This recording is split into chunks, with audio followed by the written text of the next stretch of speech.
बाबा ने 4 युगों का ज्ञान दिया। सबसे पहले सतो प्रधान, फिर सतो सामान्य, उसके बाद रजो, और फिर क्या मतलब इस ज्ञान की क्या जरूरत?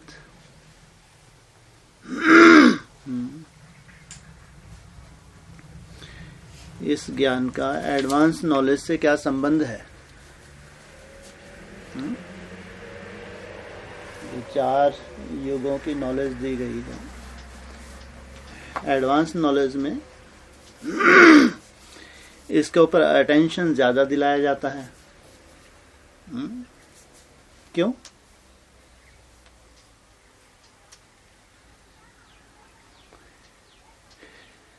बताते हैं। हर चीज की 4 अवस्थाएं होती हैं। ऐसे सृष्टि की भी 4 अवस्थाएं हैं। हम आत्माओं को भी 4 अवस्थाओं से गुजरना है। 4 अवस्थाओं से गुजरेंगे। पहली अवस्था सतो प्रधान में कोई दिक्कत नहीं, दूसरी में भी कोई दिक्कत नहीं, तीसरी अवस्था में गिरावट, चौथी अवस्था में लुढ़क जाना, दर दर के धक्के और भीख मांगना। उस स्टेज से बचाने के लिए कि तुम धर धर के धक्के भीख नहीं मांगो, अभी तुम्हारा धक्के खाने का, भीख मांगने का समय आ गया। इसलिए जो 4 शूटिंग बताई हैं, सतो प्रधान, सतो सामान्य, रजो तमो, जिनको 4 युगों से जोड़ा गया है, एडवांस नॉलेज के हिसाब से ये बताते हैं, ये है अपनी अवस्था को मेंटेन करने के लिए। ये है ज्ञानी तो आत्माएं जो समझदार हैं, उनको समझाने के लिए कि ये चक्र तुम अपने लिए घुमाओ, स्वदर्शन चक्रधारी बनो, इस चक्र से अपनी सेफ्टी करो, इस चक्र से अपना सुधार करो। जो आने वाला है भयंकर समय तुम्हारे सामने खड़ा है। दुनिया में कोई 4 युगों का, 4 अवस्थाओं का कोई चिंतन करता है? कोई लेना देना है उनको? केवल बड़े बड़े मठाधीश भाषण करते हैं 4 युगों के बारे में। बेसिक ज्ञान में कोई लेना देना नहीं, केवल एडवांस नॉलेज, एडवांस ज्ञान में 4 अवस्थाओं का जिक्र होता है। उस जिक्र होने के बाद भी होल सोल क्या बता दिया? अभी क्या होने वाला है? कहाँ चले जाएंगे सब? नरक में, घोर नरक में भस्म होंगे। और हम कहाँ जाएंगे अभी? स्वर्ग में। अरे वाह! कौन सा युग शुरू होने जा रहा है? कौन सा युग शुरू होने जा रहा है? कब से? 17 से भी कब से? हैं जी? 15 अगस्त से। गुड़ी पड़वा,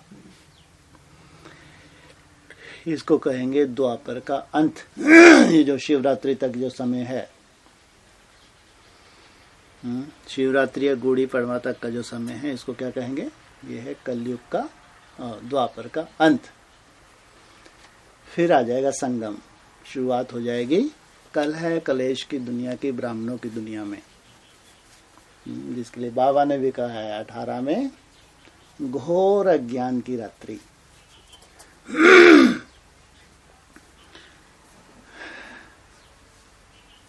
हम कम से कम समाधान स्वयं के लिए, स्वयं की सेफ्टी के लिए जो इतनी सूक्ष्मता में जा रहे हैं, कम से कम हम अपनी सुरक्षा कर सकें। अगर ये ज्ञान हो गया है, यह भी युग परिवर्तन, दुनिया मानेगी इस बात को? है? नहीं। ब्राह्मण मानेंगे इस बात को? है? मानेंगे? नहीं। क्या जरूरत है इस युग परिवर्तन की चर्चा करने की? क्या जरूरत? कोई भी मान्यता नहीं दे रहा, ना दुनिया मान्यता दे रही है, ना बेसिक ना एडवांस, फिर भी तुम युग परिवर्तन की बात कर रहे हो।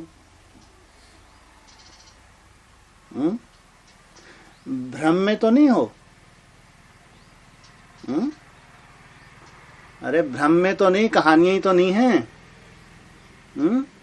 केवल बहल रहे हो, बस बहलाया जा रहा है, टाइम पास हो रहा है? वेद व्यास जी ने क्या किया? कथा कहानियां तैयार करके द्वापर युग में टाइम पास करवाया, या कुछ सार निकला? टाइम पास करवाया। अभी भी क्या हो रहा है? सार निकल रहा है, टाइम पास कर रहे हैं? ये तो बता रहे हैं टाइम सार निकल रहा है, ये बोल रहे हैं टाइम पास कर रहे हैं। सार निकल रहा है। कैसे सार निकल रहा है? कैसे समझ में आए कि सार निकल रहा है? फिर तो हमको बहुत अटेंशन देना पड़ेगा। दुनिया जो रहस्य को नहीं जानती, बेसिक एडवांस, जिनका कोई चर्चा का विषय ही नहीं है, उस विषय के ऊपर यहां चर्चा हो रही है, तो बहुत बहुत अटेंशन की जरूरत है।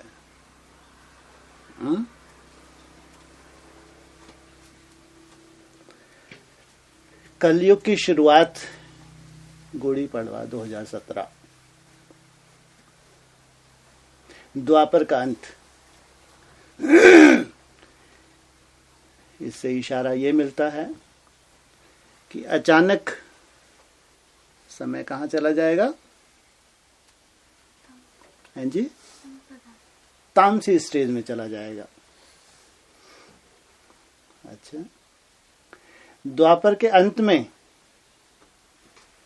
सबसे सुंदर सीन कौन सी है?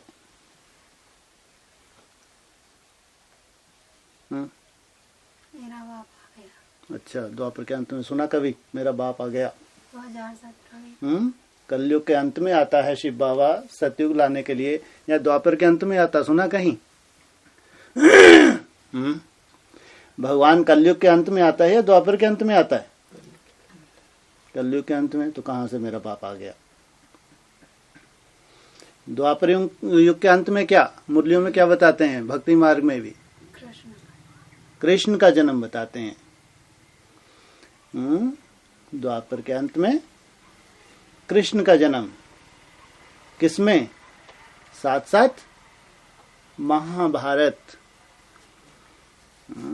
कृष्ण के जन्म की शुरुआत कहां से बताई है? जब महाभारत हुई कलयुग के अंत में, वहां से उसका प्रत्यक्षता रूपी जन्म होता है और युग परिवर्तन हो जाता है। कौन सा युग आ गया महाभारत के बाद? कलयुग आ गया। लेकिन जन्म तो हो गया। आया तो घोर कलयुग, बाबा भी कहते हैं। वो कहते हैं द्वापर में कृष्ण का जन्म हुआ। अगर कृष्ण का जन्म हुआ होता तो घोर कलयुग आना चाहिए या नई दुनिया आनी चाहिए? मुरलियों में सुना नहीं सुना? क्या कहते हैं बाबा? मुरली में पूछते हैं, अरे उनसे पूछो, अगर द्वापर के अंत में कृष्ण आया तो नई दुनिया आनी चाहिए या और नरक आ जाना चाहिए? क्या आना चाहिए? हैं? क्या है? नई दुनिया आनी चाहिए और आ क्या गया? घोर नरक। कौन सी बात सही है? घोर नरक आएगा या नई दुनिया आएगी? हैं जी? नई दुनिया तो बाबा ने तो प्रश्न पूछा, खास पूछा। ब्राह्मणों से ही पूछते हैं, दुनिया वालों से पूछते हैं? अरे मुरली में अगर कोई पॉइंट है, ब्राह्मणों के लिए, दुनिया वालों के लिए? ब्राह्मणों के लिए। और ब्राह्मणों में भी सर्वश्रेष्ठ ब्राह्मण यहाँ बैठे हैं। अरे वाह, सर्वश्रेष्ठ हैं ये, शक्लें हैं। ब्राह्मणों में सर्वश्रेष्ठ ब्राह्मण है? हैं? बोलो, हैं जी? हैं? क्यों हैं? बाप ने चुना, उनको गधों ने चुना।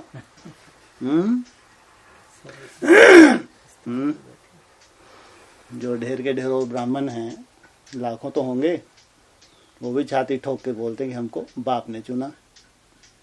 फिर उनमें और तुम्हारे में क्या अंतर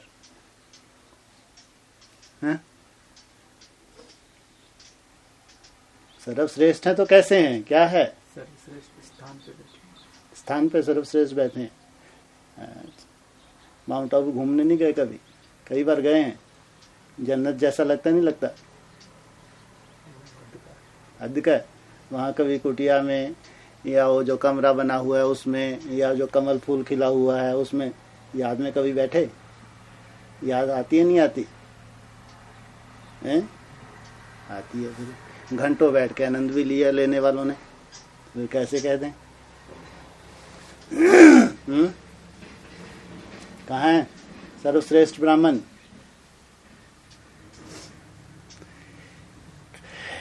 वो है साधना, साधनों के आधार से। वहां की साधना कैसी है? साधनों के आधार से, इसलिए उसको कहेंगे अल्पकाल की। अगर वो साफ सुथरे साधन ना हो तो उनकी साधना हो नहीं सकती। तुम्हारी साधना साधनों के आधार से है, स्पेशल साधन है। अगर साधन ना हो तो तुम्हारा चैरिटी ना बने, ऐसा है। कहेंगे सर्वश्रेष्ठ। तुम्हारे को कोई आधार नहीं दिया गया, साधनों का कोई आधार नहीं है तुम्हारे पास, और अल्पकाल के आधार के बिना जो साधना करते हैं उनको श्रेष्ठ ब्राह्मण, सर्वश्रेष्ठ ब्राह्मण कहेंगे। पूरे ब्राह्मणों में भगवान की याद की चर्चा होती है, बेसिक एडवांस। याद में भी कोई ऐसा ग्रुप होगा जो सबसे जास्ती मेहनत करने वाला है, अव्वल नंबर, तो उनको नहीं कहेंगे सर्वश्रेष्ठ ब्राह्मण। कलयुग का आदि द्वापर का अंत। मुरली में प्रश्न पूछा, अगर द्वापर के अंत में कृष्ण आया तो कलयुग आना चाहिए या नई दुनिया आनी चाहिए, सत्युग आना चाहिए? क्या उत्तर देंगे? क्या आना चाहिए?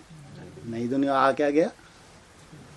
तो ये तो लफड़ा हो गया। आ रहा है कलयुग, मुंह फाड़ के खड़ा है, सबको निगल जाऊंगा। इससे खतरनाक कोई युग है? कलयुग सो एकदम सबसे लास्ट, एकदम तामसी। हम ब्राह्मण कहेंगे अगर कृष्ण का जन्म हुआ तो कलयुग नहीं, नई दुनिया आनी चाहिए। कृष्ण का जन्म ही नई दुनिया के लिए होता है। नई दुनिया में कृष्ण का जन्म हुआ तो नई दुनिया। जिन्होंने उस जन्म के रहस्य को नहीं जाना तो उनके लिए क्या होगा? घोर नरक। अभी जो समाचार सुनते हैं, ये समाचार में जिनका विश्व के समाचार हैं, थोड़ी बहुत बुद्धि है, उनसे पूछना। अचानक परिस्थितियां और ज्यादा भयंकर होने लगी। अभी भी आंकड़े बताते हैं विश्व लेवल पे जो भूकंप हैं, विश्व लेवल पे हर दूसरे तीसरे दिन भूकंप आ रहा है।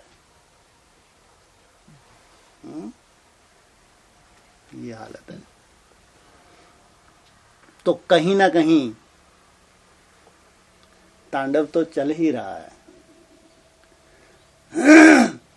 तो अभी अचानक जो ये कलयुगी शूटिंग आ जाएगी, तो इसकी कोई ब्राह्मणों की दुनिया में तो चर्चा नहीं है। तो यहाँ चर्चा का खास विषय है ये, खास कि 2017 द्वापर का अंत, कलयुग का आदि।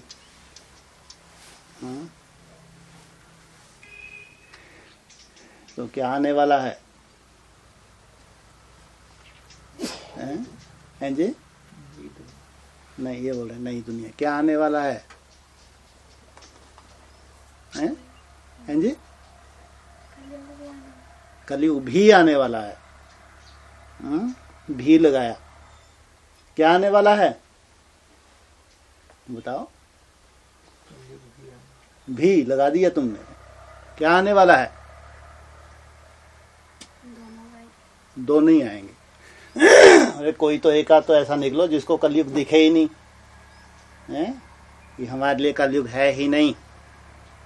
होगा उन कमजोर आत्माओं में लिए, उन देहवान जिनका ढेर का ढेर भरा हुआ है, जिनका पुरुषार्थ है ही नहीं है? इतना दिन रात मर रहे हो, सुबह से लेकर शाम तक, अमृत वेले से रात तक हर कर्म करते हो, याद करने की कोशिश कर रहे हो, फिर भी कलयुग दिख रहा है। इससे तो गेट के बाहर होते तो अच्छे थे। कितने बढ़िया ज्ञानी बैठे हैं। इनको ज्ञानी कहेंगे? ये अधूरे ज्ञानी हैं। इनको निश्चय नहीं है कि अभी 2-3 महीने के बाद स्वर्ग आ जाएगा। इनको लगता है अभी कहाँ चले जाएंगे? रसातल में चले जाएंगे। कितने बढ़िया ज्ञानी बैठे हैं। ये हैं सर्वश्रेष्ठ ब्राह्मण। बहुत श्रेष्ठ ब्राह्मण बैठे हैं जो मुंह फाड़ के बह रहे हैं कलयुग भी आएगा। और फिर तो गेट के बाहर ही अच्छे, यहाँ क्यों भर्ती हो गए? क्या आएगा? नई दुनिया। अब दिख रही है नई दुनिया। अभी हमारी जो रूपरेखा बनी है और बन रही है, अमृत वेला कैसा है? कैसा है?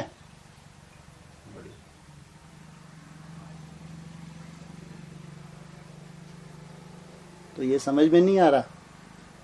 वायुमंडल भी कैसा बना रहा है बाप? अमृत वेले का इतना अच्छा वायुमंडल भगवान ने बना दिया। 7 से 8 जिसको कहे नुमा श्याम, जो ब्राह्मणों की दुनिया में फेमस है। 2 ही काल फेमस हैं पूरे दिन में, एक अमृत वेला, दूसरा नुमा श्याम। जो तुम 7 से 8 बैठते हो वो, और अमृत वेला। ये 2 समय जिन्होंने सफल कर लिए, तो उनके लिए कोई भविष्य में अंधकार है?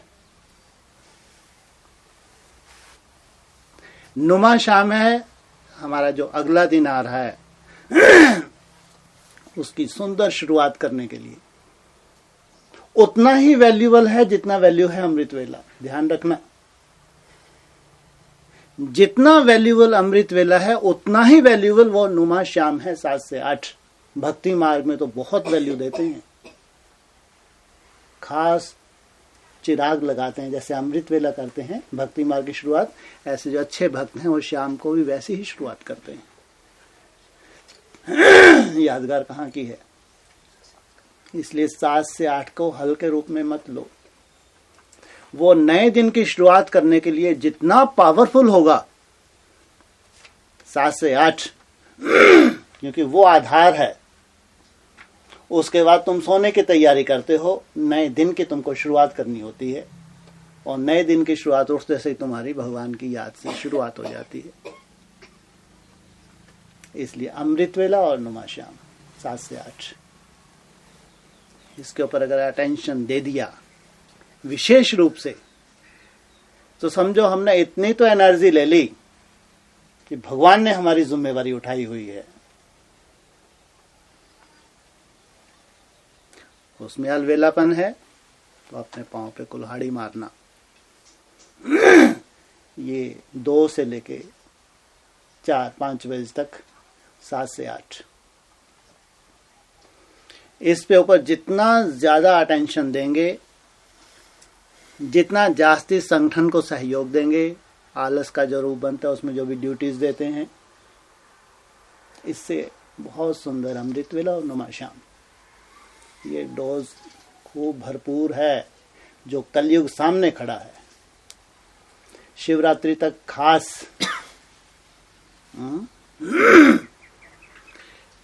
उसके बाद की रूपरेखा क्या होगी बाप जाने।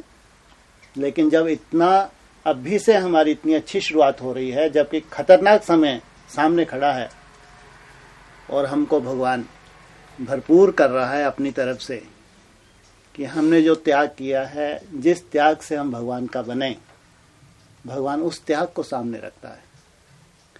अगर उसमें कहीं खंडित है, अभी भी संशय है, तो फिर जाना है जरूर गेट के बाहर। ध्यान रखना, कोई रोक नहीं सकता। अगर इंतजार कर रहे हैं क्या मालूम कल हमारा क्या है, तो जाना है बाहर, तुमको भूत आने वाला है तुम्हारे में, अगर तुम्हारी मजबूरी है। अगर तुमको भगवान की रूपरेखा दिख रही है, भगवान मेरे लिए व्यवस्थाएं कर रहा है, अगर इतने निश्चय बुद्धि हैं, फिर तो 17 में क्या है, स्वर्ग, नरक नहीं। इसलिए बाबा ने मुरली में ब्राह्मणों से प्रश्न पूछा है ये कि अगर कृष्ण का जन्म द्वापर के अंत में मनाते हैं तो नई दुनिया आनी चाहिए या घोर नरक आना चाहिए। मुरली में ये प्रश्न पूछा, तो ब्राह्मणों से पूछेंगे, दुनिया वालों से पूछेंगे। तो ब्राह्मणों की दुनिया में घोर नरक भी है, जिसका बाबा रिजल्ट बताते हैं कि जितने भी ब्राह्मण हैं घोर अंधकार की रात्रि में चले जाएंगे। दूसरी तरफ वन का इशारा भी दे रहे हैं बार बार। 18 नहीं, 1-2 साल पहले। क्या बोलते हैं? 18 नहीं, 1-2 साल पहले। इसका मतलब द्वापर का अंत, ये जो महाशिवरात्रि या शिव जयंती, इसके साथ साथ युग परिवर्तन होगा। हमारे ब्राह्मणों के संगठन में नई दुनिया, संगठित रूप में हम जो मेहनत कर रहे हैं, इसको कहें नई दुनिया की शुरुआत। आप लोगों ने बहुत अच्छा समाधान निकाल लिया आलस का, और उसमें आपको सफलता भी मिल रही है। लेकिन अलवेलेपन के लिए कोई ठोस कदम संगठित रूप में अभी तैयार नहीं किया आपने। आपको लगा शायद केवल वो पर्सनल ही है, उसके लिए केवल मेरी दृढ़ता ही काफी है। जितना मैं दृढ़ता धारण करूंगा उतना मैं अपने अलवेलेपन को दूर कर लूंगा। इसलिए उसके ऊपर कोई ऐसी रूपरेखा अभी तक तैयार नहीं की, कर नहीं पाए। सबसे ज्यादा अलवेलेपन का अगर वार होता है तो कौन से समय होता है?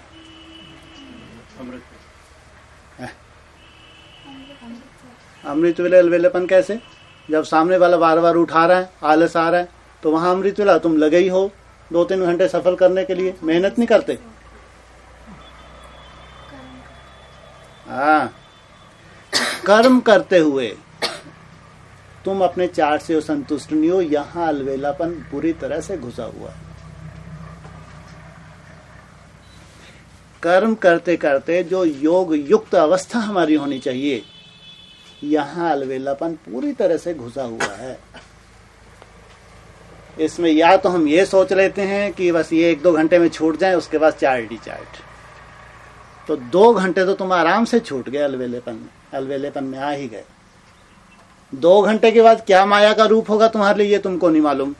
बस तुम सोच रहे जल्दी से ये काम निपटाएं, जबकि तुमको वही काम करते हुए अगर तुमने संस्कार बनाया है याद का, तो ही तुमको सफलता मिलेगी। नहीं तो ये अलवेलापन तुम्हारा साथ छोड़ने वाला नहीं है, सबसे ज्यादा तुम्हारा नुकसान करेगा। आलस को तो 1-2 के सहयोग से वायुमंडल बन रहा है और बनेगा, लेकिन अलवेलेपन के लिए बहुत जरूरत है कर्म में।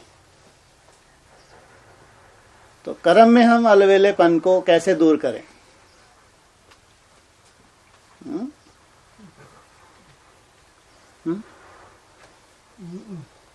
हाँ जी, कैसे? अभी भी तो जब कर्म में जाते हैं हम अटेंशन ही तो चाहते हैं कि अब मैं इतने घंटे सेवा करूंगा या करूंगी तो पूरा मेरे को यू ही भरना है। फिर कभी हार्ड सेवा हो जाती है तो उस वक्त धीरे से फिर खिसक जा, सोचना बस जल्दी से इसको निपटा ले, बस फिर अपना चार्ट बनाएंगे, रात को जाग के भी बना लेंगे।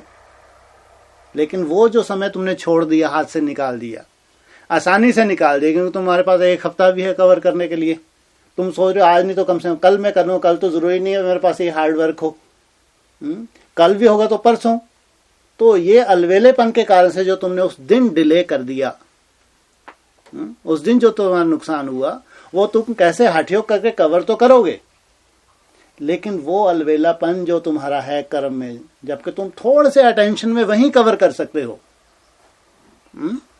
अगर तुम थोड़ा सा अटेंशन दो तो तुम वहीं कवर कर सकते हो। अगर तुम थोड़ा सा वायुमंडल बना लो तो उसके लिए भी 1-2 का सहयोग चाहिए। इसलिए कई बार भाइयों को बोला भी है, जब कोई हार्ड सेवा हो, हमको मालूम है यहाँ 2, 4, 6 घंटे ही हार्ड है, तो उससे क्या करना चाहिए? एक दूसरे को याद करें, क्या और क्या करें, ये तो ठीक है, उसके लिए क्या करना चाहिए? हाँ, हर 15 मिनट में ट्रैफिक कंट्रोल, उसमें काम को रोक दो, भले 1 मिनट के लिए। जब कोई ऐसा हार्ड कर्म हो, एक्स्ट्रा हम मेहनत कर रहे हैं, तो 15 मिनट में काम को भले कुछ सेकंड के लिए रोक दो, आधा मिनट क्या 1 मिनट के लिए रोक दो, बस आधा 1 मिनट कोई ज्यादा नहीं होता। लेकिन अगर हर 15 मिनट में कुछ सेकंड के लिए हम कर्म को रोक दें, खासकर जब वो हार्ड सेवा चल रही है जिसमें अधिक हमारे चार्ट का नुकसान होता है और अलवेलापन ज्यादा वार कर देता है, नुकसान कर देता है। अगर ये थोड़ी सी रूपरेखा का अटेंशन रखें, साधारण दिनचर्या में तो हमारा सबका अपनी अपनी सेटिंग होती है, हमारे में कर्म के हिसाब से हमारी सेटिंग है, उसमें नहीं। लेकिन जब कोई हार्ड सेवा हो जिसमें हम उकता भी जाते हैं, ऐसा भी लगता है कि जैसे कि हम बहुत पीछे ना हो जाएं, इसलिए जैसे संगठित रूप में हमने अटेंशन के लिए एक को नियुक्त किया, वो ड्यूटी देता है, जिसको आलस आता है उसको इशारा देता है। ऐसे ही जब सेवा हार्ड हो, मेहनत वाली हो, इसमें खासकर भाइयों के पास, उस वक्त हम 2, 4, 3, 4, 6 जितने भी हैं उसमें आपस में एक आध की ड्यूटी होनी चाहिए, जो ट्रैफिक कंट्रोल करे और कराए। जैसे अमृत वेले में हम ड्यूटी लगाते हैं, क्लास में ड्यूटी लगाते हैं, ऐसे उस वक्त जो आपका ग्रुप है खास जो हार्ड सेवा कर रहा है, वो सेवा हमको सेवा ही ना लगे, मजा तब आएगा। एक योगी की कैपेसिटी कितनी होनी चाहिए? कितनी होनी चाहिए? कम से कम 10 के बराबर। और भोगी की तरह हम जब किनारा करने लगते हैं, कभी हार्ड सेवा देखिए, भोगी की तरह सोचते हैं इससे अगर किनारा हो जाए तो मेरा चार्ट गड़बड़ नहीं होगा।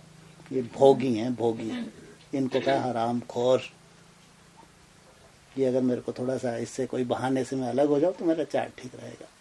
इनका चार्ट ठीक नहीं, बिगड़ना है। कला लाओ, कला, कर्म योगी की कला लाओ। सैंपल बनने वाले हैं, सैंपल, दूसरों को शिक्षा देने के लिए सैंपल बनने हैं। इसलिए अगर थोड़ी सी कमजोरी है तो हमारी रूपरेखा में कमजोरी है, हम अटेंशन नहीं दे पा रहे, उसको समय को मिलके कैसे सफल करना है इसकी कमी है। नहीं तो वही सेवा हमको इतना अच्छा चार्ट दे जाएगी, कोई सेवा भारी नहीं लगेगी। कंटिन्यू भी वो सेवा चले तो कभी भारी नहीं लगेगी, क्योंकि हम चाहते ही एक हैं बस कि भगवान की याद बनी रहे। याद के बिना सेवा में मजा नहीं आता। इसलिए कैसे हार्ड सेवा होती है तो हम उकता जाते हैं। इसलिए खास जिनको सैंपल बनना है, सैंपल भी कितने होंगे कितने सैंपल तैयार करने हैं? ज्यादा से ज्यादा 108 भारतवासी चाहिए, विदेशी नहीं चाहिए। खास भारतवासी, जन्म जन्मांतर के जो राजाएं हैं चाहिए, जिनके पास ऐसी कंट्रोलिंग और रूलिंग पावर हो। इसलिए कर्म में जाने से पहले थोड़ी देर के लिए मीटिंग करो, कल 5-10 मिनट, 5-10 मिनट तो बहुत हो गए, 1-2 मिनट भी आपस में चर्चा कर लो कि इसमें हमको कैसे कैसे याद को मेंटेन करके चलना है। कोई भी काम करते हैं तो काम की रूपरेखा के लिए भी तो मीटिंग करते हैं, नहीं करते? हमको ये बागड़ करनी है, ये कटाई करनी है, ये करना है, वो करना है, नहीं करते? अब कम से अगर 1-2 मिनट कर्म से पहले केवल अपनी रूपरेखा तैयार कर लें कि हमारा ये कर्म इतने घंटे का है, इतने घंटे में कम से इतना हमको चार्ट मेंटेन करना है मिलके, तो मिलके हम उसमें क्या करेंगे? गीत चलाएंगे थोड़ी देर बाद, या उसमें मुरली चलाएंगे, डिस्क, या कम से कम हम मौन रखेंगे। क्या रूपरेखा तैयार करनी है 1-2 मिनट कर्म से पहले, कम से कम इतना भी अगर थोड़ा सा कर लो तो पूरा परिवर्तन, बहुत अच्छे रिजल्ट शिवरात्रि तक। इसलिए नई दुनिया जो है कैसी है? अव्यक्त वतन की जो रूपरेखा खास अव्यक्त वाणी में बताई है, तो कैसी बताई है? कैसा है अव्यक्त वतन? अरे उनके चेहरे से अव्यक्त स्थिति दिखती है या नहीं दिखती? अव्यक्त वाणी में क्या बताया? चलते फिरते उठते बैठते हर कर्म करते हुए जैसे कि खोए हुए हैं। उनके चेहरे से कोई भी जज करेगा ये इस दुनिया में नहीं है, इसका शरीर यहां है लेकिन इसकी मन बुद्धि कहीं और है। अव्यक्त स्टेज उसके चेहरे से, उसकी वाचा से, उसके कर्म में झलके, तब कहेंगे अव्यक्त मधुबन।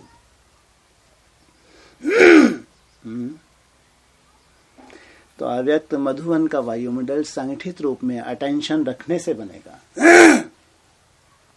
अभी हमको अमृत वेला और नुमा श्याम, ये भगवान का सहयोग, ये कहेंगे गिफ्ट। इस गिफ्ट का लाभ तभी है जब हम कर्म में बहुत अच्छा योग युक्त हों तब। क्योंकि सुबह अमृत वेला क्लास के बाद हमारा फील्ड शुरू हो जाता है। हमारी जितनी भी हमने एनर्जी ली है, अब हमको उसको दिन भर उसको कायम रखना है, या अच्छे से अच्छा चार्ट मेंटेन करके जो अमृत वेला एनर्जी है उसको सफल करना है।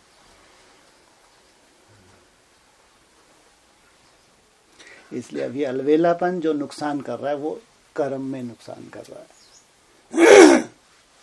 इसलिए कर्म करते हुए, कर्म से पहले कुछ सेकंड के लिए अपनी रूपरेखा तैयार करो कि इस कर्म में हम अपना सब अपने अपने एक चार्ट मेंटेन करके एक दूसरे को दिखाएंगे। कर्म में भी कंपटीशन होना चाहिए, रिजल्ट भी अपनी दिखानी चाहिए कि आज के हमारी रिजल्ट कर्म की क्या रही। संभव है? नहीं संभव, नहीं हो सकता। यहां केवल कर्म करने के लिए नहीं आए हैं। किस लिए आए हैं? कर्म योगी को हो या कुछ रिसर्च करने के लिए आए हैं। अगर कुछ रिसर्च का टारगेट फिर तो बहुत अच्छी, और अगर मजबूरी है तो बाहर जाना है जरूर, कोई रोक नहीं सकता तुमको। कितना भी कोशिश करो, तुम्हारे लिए भूत खड़े हैं बाहर ले जाने वाले, मजबूरी वाला नहीं रुक सकता। जिसको लगता है कि हमको रिसर्च करनी है, कैसा भी हाइट, कैसा भी वायुमंडल हो, लेकिन रिसर्च करनी है, भगवान हमारा साथी है। कुछ नया करना है, जो किसी ने ना किया वो हमको करना है। जो बेसिक में केवल कल्पना थी, एडवांस में तो कल्पना भी नहीं है। बेसिक में कम से कम कल्पनाएं हैं, प्रैक्टिकल नहीं है। एडवांस में कल्पना नहीं है। सोचो, उसके लिए ना कोई अटेंशन। जबकि वो बेसिक की सब कल्पना एडवांस में साकार होनी है। कितनी वंडरफुल बात है। बेसिक में मात्र कल्पना, उसका स्वरूप एडवांस में तैयार होना। एडवांस में कोई भी कल्पना, इस टॉपिक पे कोई चर्चा नहीं होती।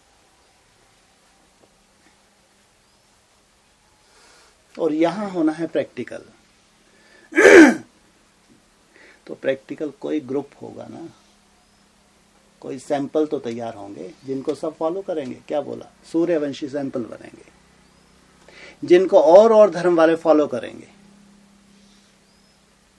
तो जिनको आगे आगे रखा है, आगे आगे हैं, प्रैक्टिकल हैं, तो उनको तो प्रैक्टिकल बनना पड़े। पिछली बार ही पूछा था, छूटना हो तो छूट सकते हैं, आसानी से छूट सकते हैं। केवल इस संकल्प को थोड़ा सा दृढ़ कर दो कि अपने बस का नहीं है, छूट जाओगे। सहज विधि बता रहे हैं। अगर छूटना है तो क्या करें? क्या करना है? छूटना है। अगर किसको छूटना, थोड़ा सा दृढ़ता पूर्वक संकल्प को धारण कर लें। बहुत मुश्किल लग रहा है, बस सफिशिएंट, भूतों के लिए काफी है। नहीं तो बाबा एक शब्द बोलते हैं, बलिदान। भगवान के लिए बलिदान। भगवान हमको हर जन्म में नहीं मिला, केवल एक जन्म है जिसमें भगवान मिला है, जिसके लिए हम बलिदान करते हैं। जैसा भगवान चाहता है वैसा बनने के लिए हम बलिदान करते हैं, त्याग करते हैं, तपस्या करते हैं। यहाँ भगवान हमारा साथी है। इसलिए अभी कर्म में जो नुकसान हो रहा है उसकी थोड़ा सा अटेंशन दो, बहुत अच्छा लगेगा, बहुत बढ़िया सफलता मिलेगी, कैपेसिटी बढ़ेगी। अगर एक योगी 10 कम से कम अच्छे हार्ड जो सेवा करने वाले हैं उनसे अधिक अगर उसकी कैपेसिटी है तो प्रैक्टिकल होगी। और हल्का रहे, एकदम हल्का, कोई भारीपन नहीं होगा। भगवान का भी सहयोग होगा। इसलिए भगवान के सहयोग से असंभव को संभव करो। इसलिए शूटिंग पीरियड का ज्ञान इतनी सूक्ष्मता से जो यहाँ चर्चा होती है, यह चर्चा का विषय कहीं भी नहीं। ये चर्चा इसलिए है कि जो अभी समय का परिवर्तन सामने खड़ा है, इसमें भी ये सब ब्राह्मण, बहुत बड़ा ग्रुप जो है इन्वॉल्व होने वाला है। बाबा ने भी बताया, जो कुछ भी संसार में घटना है वो कहाँ घटेगा? पहले ब्राह्मणों की दुनिया में। हजारों ब्राह्मण जो घोर नरक में चले जाएंगे, रसातल में चले जाएंगे, इनसे सृष्टि बहुत दुर्गति, सृष्टि की दुर्गति। भगवान ने तो यही तो बोला, तुम ब्राह्मणों के हर कर्म का विधान बन रहा है। दुनिया के ऊपर जो भी उतार चढ़ा, इसके लिए निमित्त कौन निमित्त? ब्राह्मण। तो एक ब्राह्मण है विनाशकारी, ढेर के ढेर, और एक थोड़े से ब्राह्मण है कल्याणकारी। इसलिए बाबा ने केवल विनाश ही विनाश नहीं बताया, साथ में छोटा सा स्थापना का रूप भी बताया है। केवल नीरसता ही नहीं है, खुशी भी दिखाई है कि जहां घोर नरक है, सब अज्ञान की रात में चले जाएंगे, वहीं शिव जयंती भी है। इसे जो शिव जयंती की तरफ बढ़ रहे हैं, नई दुनिया, नए संसार की तरफ बढ़ रहे हैं, तो वो हैं कर्मयोगी। उनको हर प्रकार से अपने अलवेलेपन को दूर करके, हर कर्म में अटेंशन देते हुए, भगवान का सहयोग लेते हुए, अपने चाइल्ड को बहुत सुंदर बनाते हुए कहाँ जाना है? नई दुनिया। नई दुनिया में होगी गिफ्ट। गिफ्टें तो मिलनी है ना, नहीं मिलनी है? इतनी मेहनत कर करके नई दुनिया पहुंचे तो वहाँ गिफ्ट विफ्ट मिलेगी नहीं मिलेगी? गिफ्टें मिलनी है। भगवान का सहयोग जो प्रैक्टिकल अनुभव करेंगे वही हमारी गिफ्ट होगी। अभी तो मेहनत है, लेकिन जब भगवान का सहयोग होता है तो मेहनत नहीं होती, सहज। ये गिफ्टें भी हैं। इसलिए वायुमंडल चेंज होता जा रहा है, और चेंज होगा तो किनके लिए है? हम बच्चों के लिए। इसलिए कहा हम अपने ही तन मन धन से, ये जो भारत का नक्शा है, कहाँ है भारत का नक्शा? छोटा सा है, विश्व में बहुत बड़ा है। छोटा सा विश्व कितना बड़ा है? कहाँ है ये इतना बड़ा विश्व? हैं जी? हाँ, एडवांस पार्टी कितना बड़ा विश्व है, उसमें भारत का बहुत छोटा सा रूप। आदि सनातन देवी देवता धन की जो पक्की आत्माएं हैं ये बहुत थोड़ी सी हैं, इसलिए नक्शे में छोटा सा भारत। विशाल स्वरूप है विश्व का, तो भारत में स्वर्ग आ रहा है। इसलिए भारतवासियों को जास्ती मेहनत करनी पड़ रही है और अपने लिए ही स्वर्ग ला रहे हैं। इसलिए जो वायुमंडल भगवान दे रहा है, उस वायुमंडल में और दिन में हमको खास अटेंशन रख के अपने चार्ट को और सुंदर बनाना है। आने वाली जो शिवरात्रि है या गुड़ी पड़वा से जो युग परिवर्तन होगा, क्या होगा? कौन सा युग आ जाएगा? कौन सा युग आ जाएगा? कौन सा युग आ जाएगा? शुक्र है, कलयुग तो नहीं आ जाएगा है? कलयुग आ जाएगा? अज्ञानी मत बनो, कभी नहीं निकलना चाहिए कि कलयुग आ रहा है। जो मेहनत कर रहे हैं उनके कलयुग नहीं, उनके लिए नई दुनिया आ रही है। इसलिए भगवान के जो महावाक्य मुरलियों में किनके लिए हैं? हमारे लिए। अगर कृष्ण का जन्म होगा तो नई दुनिया आएगी, घोर नरक नहीं आएगा। इसलिए अगर द्वापर का अंत है तो यहाँ शूटिंग पीरियड की बात है। तो अगर कृष्ण का जन्म द्वापर के अंत में है तो नई दुनिया है, घोर नरक नहीं। इसलिए अगर नरक का टेस्ट करना है तो गेट के बाहर, गेट के बाहर मालूम पड़ जाएगा कितना घोर नरक है। तुम गेट के अंदर रहते हो, बाहर रहते हो? अंदर। तो अंदर कलयुग नहीं है, क्या है? सत्युग, स्वर्ग। कभी टेस्ट करना हो तो एक हफ्ता जाके देख लेना, दौड़े दौड़े आओगे। कभी अगर लगे तो देखो तो गेट के बाहर तो एक हफ्ता देख लेना। हाँ, बाबा ये भी बोलते हैं, कोई गेट के बाहर हो और अपनी रूपरेखा उसने गेट के अंदर वालों की बनाई हो तो गेट के बाहर है, गेट के अंदर है? गेट के अंदर। अगर कोई कारण है, उसकी मजबूरी है, रह रहा है गेट के बाहर, लेकिन रूपरेखा वही है उसकी जो गेट के अंदर है, तो उसको गेट के अंदर ही मानेंगे। उसके लिए क्या है? कलयुग या सतयुग? उसके लिए नई दुनिया ही कहेंगे, पुरानी दुनिया नहीं। भले ही रहना पड़ रहा है बाहर, लेकिन भगवान उसकी सेफ्टी करता है। उसकी सुरक्षा किसकी जिम्मेवारी है? भगवान की। इसलिए हम जो चार्ट की मेहनत कर रहे हैं, भले ही गेट के बाहर या गेट के अंदर, इनकी सुरक्षा है। इसलिए परिवर्तन तो होगा, युग 17 से ही होगा, गुड़ी पड़वा से ही होगा, युग तो परिवर्तन होगा। तो कौन सा युग आ गया है? अरे वाह, कौन सा युग आ गया? ये एकदम शॉर्टकट।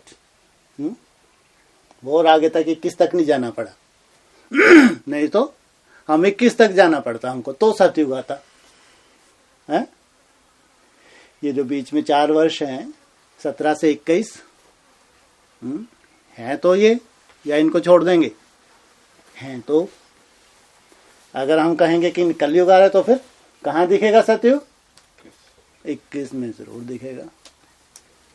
लेकिन हम तो बोल ही नहीं रहे कि युग परिवर्तन होगा, तो कलयुग तो नहीं आ रहा। कौन सा युग आ रहा है? नई दुनिया आ रही है, सतयुग आ रहा है। इसलिए हमारे लिए नई दुनिया, और यही बाबा मुरलियों में बोल रहे हैं। 18 नहीं, 1-2 साल पहले 1-1-1 और दूसरी तरफ घोर अज्ञान की रात्रि। इसलिए हमको तो थोड़ा सा अटेंशन, जो हमारा अलवेलापन की वजह से हमारा नुकसान हो रहा है कर्म में खास, उसके लिए अपनी पर्सनल रूपरेखा, जब संगठित रूप में हम वो कर्म करते हैं तो थोड़ी सी 1-2 मिनट मीटिंग कर ले, बस, ज्यादा नहीं, 1-2 मिनट थोड़ा सा कर्म में जाने से पहले थोड़ा भैया रुको, ये कर्म अब अपने इतनी देर कम से कम चलेगा, इसके बाद हमको अपने अपने चार्ट दिखाएं हम एक दूसरे को, ये है एक दो का सहयोग। खास अपने चार्ट एक दो को दिखाएं कर्म क्या चेक करें, उसमें ज्यादा अटेंशन रहेगा, क्योंकि कंपटीशन हो रहा है, खेल हो रहा है, ये एक मजबूरी नहीं है कर्म कि फंस गए अब ये कर्म करना ही है, कहाँ भगे तो जाए तो जाए कहाँ, तो कर्म मजबूरी नहीं होगा, वही कर्म तुमको आगे बढ़ा देगा, तो खेल खेल की तरह हो जाएगा, मजा भी आएगा और चार्ट भी बहुत सुंदर बनेगा। इसलिए ये ध्यान देना, कोई भी कर्म हो जब हम संगठित रूप में उसको करते हैं तो सीधा सीधा उसको नहीं करना, कम से कम 1-2 मिनट पहले अपनी स्वयं स्थिति की रूपरेखा बना के फिर कर्म में जाना है। हाँ, जो साधारण हमारा कर्म है रोज का, उसमें तो हमका पर्सनल अटेंशन है पर्सनल पर अपनी रूपरेखा है। हर कर्म में ही ज्यादातर अलवेलेपन का रूप होता है, रूप तो बहुत हैं लेकिन वो तो हर एक का अपना पर्सनल होता है, लेकिन खासकर कर्म में जो संगठित रूप में हमारा नुकसान हो रहा है, उस नुकसान को रोकने के लिए हम लोग अटेंशन देंगे। तो 2017 नई दुनिया, घोर नरक नहीं, नई दुनिया। बाकी समाचार बाहर से मिलेंगे, पुरानी दुनिया के भी मिलेंगे, हाहाकार के समाचार भी मिलेंगे, सुनेंगे साक्षियों के, देखेंगे कि घोर नरक है तो कैसे है, भगवान ने बोला है घोर अज्ञान की रात्रि तो कैसे है, समाचार सब मिलेंगे। आप तो जैसे किसी अलग ग्रह के हो गए, अब तो आप कहाँ के हो गए, कहाँ रह रहे हैं, घोर नरक दुनिया में रह रहे हैं। आपको तो छिटक के अलग कर दिया, एक से अलग ही ग्रह बसा दिया भगवान ने आपका। साक्षी होकर पूरे समाचार देखेंगे, सुनेंगे, लेकिन हम नई दुनिया में नंबर बार उस वायुमंडल में प्रवेश करेंगे। इसलिए अलवेलेपन को अपना अपना अटेंशन देके, इसलिए बताया था, सीधा सीधा यही बताया था कि दृढ़ संकल्प जो होता है उससे अलवेलेपन से हम बचते हैं। हमने अगर अपना चार्ट 8, 10, 12, 14, 16, 18 जितने घंटे का भी चार्ट का दृढ़ संकल्प लिया है, तो समझो उतने समय आपने अपने आप को बांध लिया और अलवेलेपन को दूर कर दिया। जितना कम चार्ट है उतना अधिक अलवेलेपन को आपने रखा हुआ है अपने पास पाल के। इसलिए आलस का तो हम लोग संगठित रूप में कर ही रहे हैं, अलवेलेपन का जहाँ हार्ड सेवा हो तो संगठित रूप में, नहीं तो पर्सनल और अटेंशन दें। कि जो आने वाली नई दुनिया है उसमें ये हमारा जो योगदान है, जिसका जितना अधिक योगदान होगा उतना ही क्या होना चाहिए, जितना जिसका अधिक योगदान है उस दुनिया को लाने के लिए उतना क्या होना चाहिए, सहयोगी तो है। रिजल्ट क्या होनी चाहिए, जल्दी जाएंगे, उस 17 से पहले चले जाएंगे। क्या होना चाहिए, खुशी। खुशी तो सबको ही मिलनी है। जितना जितना अधिक योगदान है उस दुनिया को लाने के लिए उतना क्या होना चाहिए, जन्म जन्मांतर ऐसी श्रेष्ठ दुनिया उनको नसीब होती रहे। क्योंकि बताया कोई कोई के 82-83 जन्म भी बहुत सुखी हो रहेंगे, नहीं बताया, तो उनका दुख कहीं है। 82-83 जन्म की शूटिंग भी हम कहाँ करेंगे, तो जरूर इतना सहयोग दिया होगा। जिन्होंने जितना सहयोग दिया है, जितना बोया है उतना ही काटेंगे ब्रॉड ड्रामा में। और यहाँ भी अभी तो बहुत पड़ा है संगम युग, कितना पड़ा है, कितना है संगम युग अभी, हैं जी, हाँ कितने वर्ष हैं, कम से कम 20 वर्ष। बहुत है। तुमको सुख की अनुभूति करने के लिए बहुत है। बहुत क्यों? 18-20 वर्ष को ज्यादा होते हैं, ऐसे चुटकियों में निकल जाते हैं। लेकिन कहा बहुत है तुम्हारा सुख का पीरियड, बहुत। क्यों? 18-20 ही रहेंगे या ये हजारों लाखों हो जाएंगे? हैं? हाँ, 3 देह सुख की बात कर रहे हैं। ये जो पीरियड है 18-20 वर्ष, ये बहुत है, बहुत लंबा सुख है तुम्हारा 18-20 वर्ष। तो 18-20 वर्ष ही रहेंगे या ये सैकड़ों, हजारों या लाखों वर्ष हो जाएंगे? हैं जी? सत्य की तो बात कर रहे हैं। तो ये बहुत बहुत है तुम्हारे लिए, 18-20 वर्ष बहुत हैं। क्यों? कैसे? ये 18-20 वर्ष इसको बता रहे तो बहुत है, बहुत लंबा है ये। बाबा भी बोलते हैं सुख की वैल्यू तब होती है जब सामने दुख भी हो। सतयुग में कोई सुख की वैल्यू नहीं है, ध्यान रखना। क्यों? वहां दुख ही नहीं है। वहां कोई वैल्यू है? कोई वैल्यू नहीं है, क्योंकि दुख है ही नहीं। सतयुग त्रेता में कोई दुख नहीं, तो सुख की वैल्यू नहीं। यहां दुखों के पहाड़, यहां सुख की बहुत बहुत वैल्यू है। इसलिए दिन प्रतिदिन दुनिया कहां जाएगी? नीचे की तरफ। करोड़ों अरबों पति कंगाल। अभी छोटी सी न्यूज थी ये तो भारत की। अभी जो अटैक हुआ, ये बेहद में हुआ, हद में हुआ? ये अटैक जो मोदी जी निमित्त बने, हद में हुआ, बेहद में हुआ? बाबा तो कहते हैं कुछ भी घटना हद में घटती ही नहीं है अगर बेहद में ना हो। हाँ, क्लैरिफिकेशन बाबा देंगे, लेकिन तो बहुत बड़ी बात है। इसमें तो पूरे विश्व में समाचार गया है। ये जो काला धन का जो अटैक हुआ है, ये तो पूरे वर्ल्ड लेवल पे न्यूज। और दूसरे विश्व भी हिम्मत कर रहे हैं, अगर ऐसा फॉलो कर लें तो बहुत बड़ी बात। तो ब्राह्मणों की दुनिया की बात है। वो तो हद में तो ऐसा अटैक मोदी निमित्त बने, लेकिन है तो बेहद की दुनिया की बात। इसलिए ये जो 20 वर्ष हैं बहुत बहुत भरपूर है। तो भरपूर भगवान के अगर बने हो तो भरपूर हो, दुनिया को भी नाज होगा। इसलिए जो समय को ला रहे हो और समय आ रहा है, समय भी तेजी से आ रहा है, तो तुम भी तेजी से ला रहे हो। जितना चार्ट के प्रति अटेंशन, तो समय को तेजी से ला रहे हो। समय भी दौड़ दौड़ के आ रहा है, तो बहुत सुंदर समय तुम्हारी तरफ दौड़ के आ रहा है। नई दुनिया दौड़ के तुम्हारी तरफ आ रही। इसलिए थको मत, रूपरेखा तैयार करो।